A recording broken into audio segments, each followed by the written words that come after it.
नमस्कार। आप सुन रहे हैं द बॉलीवुड रेडियो और मैं हूं आपके साथ आकाश। दोस्तों, किस्सा राजेश खन्ना का और बात 60 के दशक की, जब बम्बई के गैलॉर्ड्स में बीएस थापा के साथ अंजू महेंद्रू से राजेश खन्ना की पहली मुलाकात हुई। जतिन और अंजू महेंद्रू के नाटक की रिहर्सल अब शुरू हो चुकी थी। हरिदत्त बताते हैं कि इस नाटक का नाम था महंगा सौदा। नाटक की रिहर्सल करते करते जतिन और अंजू की मुलाकातों का सिलसिला भी शुरू हो गया। अंजू बंबई के खुले विचारों वाली लड़की थी जिसकी परवरिश एक आधुनिक माहौल में हुई थी, और वहीं जतिन का ताल्लुक एक पारंपरिक पंजाबी परिवार से था। अंजू थोड़ी बहुत मॉडलिंग कर चुकी थी और अब फिल्मों में काम करना चाहती थी। फिल्मी दुनिया से उसके परिवार का करीबी नाता भी था। अंजू के नाना राय बहादुर चुन्नीलाल किसी जमाने में बंबई के मशहूर फिल्मिस्तान स्टूडियो के मालिकों में से एक हुआ करते थे। हिंदी सिनेमा के प्रसिद्ध संगीतकार मदन मोहन उसके मामा थे, और ऐसे परिवार से आई अंजू फिल्म इंडस्ट्री के तौर तरीकों से अच्छी तरह वाकिफ थी। वहीं जतिन के परिवार का फिल्म इंडस्ट्री से दूर दूर तक कोई वास्ता नहीं था। शुरुआत में इन्हीं तौर तरीकों पर लंबी बातें होने लगीं। धीरे धीरे दोनों को साथ वक्त बिताना अच्छा लगने लगा। रिहर्सल के दौरान जतिन उससे अपने सपनों का, अपनी चाहतों का जिक्र छेड़ देता। बातें करते हुए कैसे घंटों गुजर जाते एहसास ही नहीं होता था।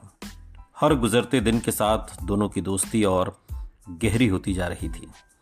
नाटक की रिहर्सल कभी पाटकर हॉल में तो कभी भोला भाई मेमोरियल बिल्डिंग में हुआ करती।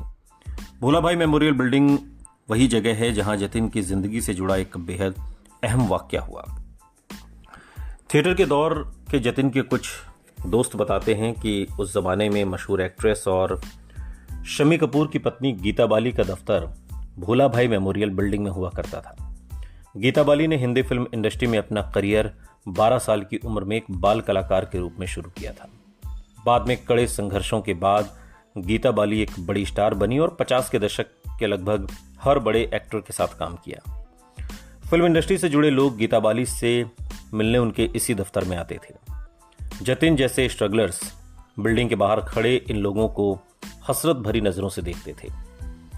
जतिन ने निर्माताओं और गीता बाली से मिलने की कई बार नाकाम कोशिशें भी की थीं।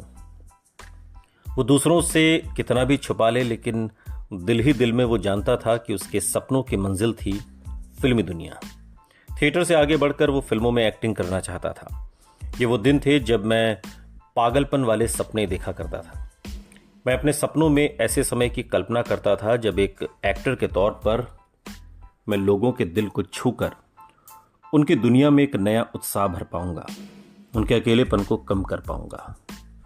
सालों बाद एक इंटरव्यू में राजेश खन्ना ने ये बातें कही। किस्मत से एक शाम आखिरकार अचानक जतिन की मुलाकात गीता बाली से हो गई। जतिन उस शाम रिहर्सल के लिए जा रहा था जब अपने ऑफिस से बाहर आती गीता बाली से उसका सामना हो गया। गीता बाली को सामने से आता देखकर उसका गला सूख गया और वो कुछ बोल नहीं पाया। उसकी घबराहट देखकर गीता बाली ने पूछा, क्या तुम एक एक्टर हो? जतिन कंफ्यूज था। उसने बस गर्दन हिला दी, जिसका मतलब था या तो ना भी था या हाँ भी था। ये खुद उसकी समझ में नहीं आया कि क्या कहा। गीता बाली ने फिर मुस्कुराकर पूछा, क्या तुम एक एक्टर बनना चाहते हो? इस बार जतिन ने हाँ में सिर हिला दिया। गीता बाली ने कहा, हमें एक पंजाबी फिल्म के लिए एक नए चेहरे की तलाश है। गीता बाली ने जतिन से कहा कि वो अपनी तस्वीरें और नाम पता उनके ऑफिस में छोड़ दे। उम्मीद की किरण अचानक से नजर आ गई। अगले ही दिन उसने अपनी तस्वीरें उनके दफ्तर में जमा करवा दी। फिर पूरे दिन रिहर्सल के दौरान भी उसका ध्यान पिछली शाम हुई मुलाकात में लगा रहा। चेंजिंग रूम में कुर्सी पर बैठे हुए अचानक उसकी नज़र सामने शीशे में अपने अक्स पर पड़ी, जैसे वो खुद से ही बातें करने लगा। शीशे में देखकर शायद अपने आप को समझाने लगा कि ऐसी उम्मीदें अक्सर किसी मुकाम तक नहीं पहुंचती। इस ख्याल ने ही उसके चेहरे का रंग उड़ा दिया। फिर अगले ही पल वो खुद को दिलासा देने लगा कि उसे उम्मीद का दामन छोड़ना नहीं चाहिए। कुछ ना कुछ तो जरूर होगा। पता नहीं क्यों हर गुजरते पल के साथ उसके दिल में गीता बाली की फिल्म में रोल मिलने की उम्मीद बड़ी होती जा रही थी। उसे दिन रात गीता बाली के ऑफिस से आने वाली फोन कॉल का इंतजार रहता। इस इंतजार में कई हफ्ते बीत गए। हर एक दिन अखबार में उसने गीता बाली की उसी पंजाबी फिल्म का विज्ञापन देखा जिसके लिए उसकी तस्वीरें मंगवाई गई थी। खबर फिल्म के लॉन्च की थी। अपना नाम कलाकारों के लिस्ट में न देखकर उसे लगा कि उसका करियर शुरू होने से पहले ही खत्म हो गया।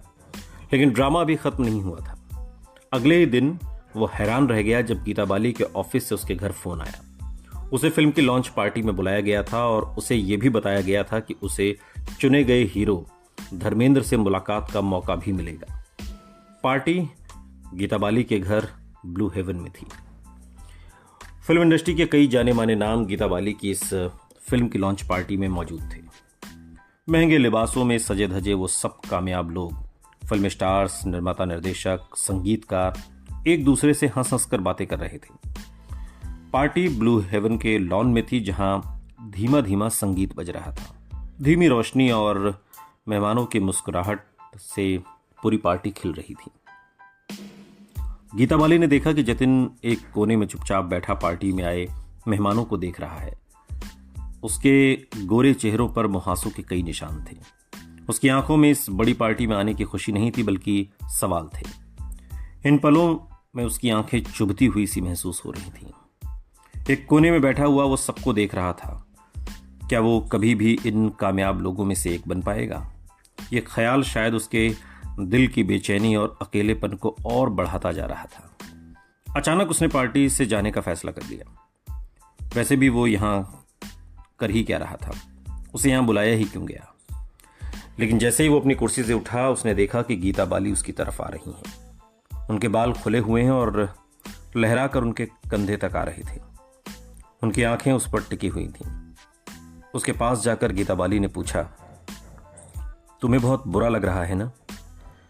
जवाब में वो कुछ बोल नहीं सका, मगर उसकी आंखों में छुपे आंसू शायद गीता बाली को समझ में आ गए। गीता बाली खुद भी कड़ा संघर्ष करके इस मुकाम तक पहुंची थी। उन्हें मालूम था कि मजबूत से मजबूत इंसान भी अक्सर संघर्ष के ऐसे थपेड़ों से टूट जाता है। शायद वो महसूस कर रही थी कि उन्होंने जतिन को एक उम्मीद दी थी जो पूरी नहीं हो सकी। वो बोली, ऊपर देखो। उसकी नजरें आसमान की तरफ घूम गईं। आसमान में कितने तारे हैं? एक दिन तुम्हें भी इन्हीं तारों की तरह चमकना है और तुम भी इन्हीं तारों की तरह चमकोगे। एक दिन तुम शोहरत की बुलंदियों पर पहुंचोगे।